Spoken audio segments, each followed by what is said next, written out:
जरांगेंच्या मुंबईतल्या आंदोलनाच्या इशाऱ्यानंतर सरकारच्या हालचाली वाढल्यात। मुख्यमंत्री एकनाथ शिंदेंनी मराठा आरक्षणासंदर्भात तातडीची बैठक बोलावली।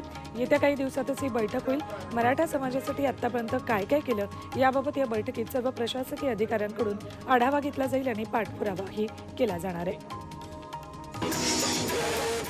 मुंबईला जाण्याचा मार्ग आज फायनल होईल।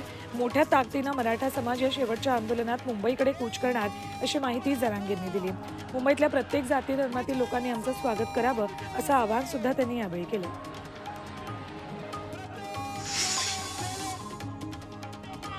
जरांगेंनी मराठा समाजानं मुंबईला कूच करावी असे सांगितल्यानंतर नाशिक जिल्ह्यातल्या सकल मराठा समाजानं साखळी उपोषण स्थगित केले। शहरातील सीबीएस परिसरामध्ये शिवाजी महाराजांच्या पुतळ्याजवळ हे साखळी उपोषण सुरू होतं।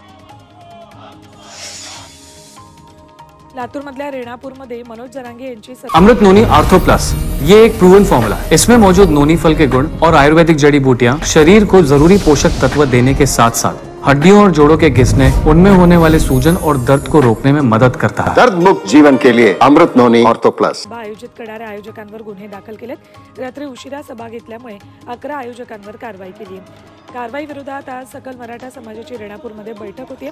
त्यात पुढची भूमिका निश्चित केली जाईल।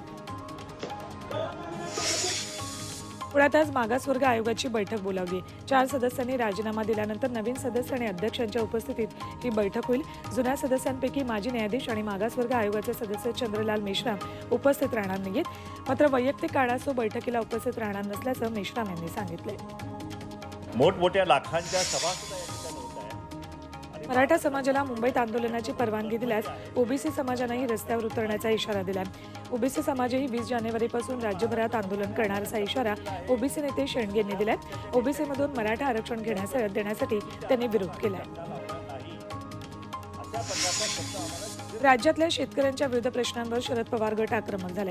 शेतकऱ्यांसाठी शरद पवार गट आक्रोश मोर्चा काढते।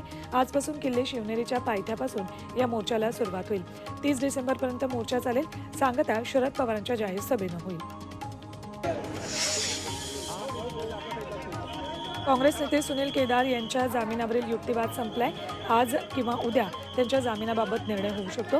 केदार यांच्या शिक्षेला स्थगिती देण्याची मागणी त्यांच्या वकिलांनी केली, तर सरकारी वकिलांनी त्याला विरोध केलाय। नागपूर जिल्हा सहकारी बँक रोखे घोटाळ्याप्रकरणी सुनील केदार यांना कोर्टानं दोषी ठरवलंय। अजित पवार, सुनील तटकरे आणि नवाब मलिक यांची देवगिरी बंगल्यावर काल रात्री गुप्त बैठक झाली। तब्बल तासभर ही बैठक सुरू होती। मलिकांना महायुतीत घेण्याबाबत अजित पवारांनी अद्याप हिरवा कंदील दाखवला नसल्याची माहिती सूत्रांनी दिली, तर मलिकांबाबत बैठकीत चर्चा झाली नसल्याचा दावा तटकरेंनी केलाय। राष्ट्रवादी विधान परिषद आमदार अपात्रता सुनावणी दरम्यान अजित पवार गटानं वेळ मागितलाय। अपात्रता नोटीसीला उत्तर देण्यासाठी महिनाभराचा कालावधी मागितलाय। 5 डिसेंबरला राष्ट्रवादीच्या आमदारांना विधिमंडळाकडून 8 दिवसात उत्तर सादर करण्यासाठी नोटीस पाठवली होती। यावर आता अजित पवार गटानं उत्तरासाठी 1 महिना अधिकचा वेळ मागितलाय। आगामी लोकसभेसाठी जागा वाटपावरून भाजपची डोकेदुखी वाढली, कारण जितक्या जागा शिंदे गटाला तितक्याच जागा आम्हाला हव्यात अशी मागणी अजित पवार गटानं केली। राष्ट्रवादी काँग्रेसच्या वरिष्ठ सूत्रांनी झी 24 तासला ही माहिती दिली। जागा वाटपाचा अंतिम निर्णय दिल्लीतच होईल असं ग्रामविकास मंत्री गिरीश महाजन यांनी सांगितलंय।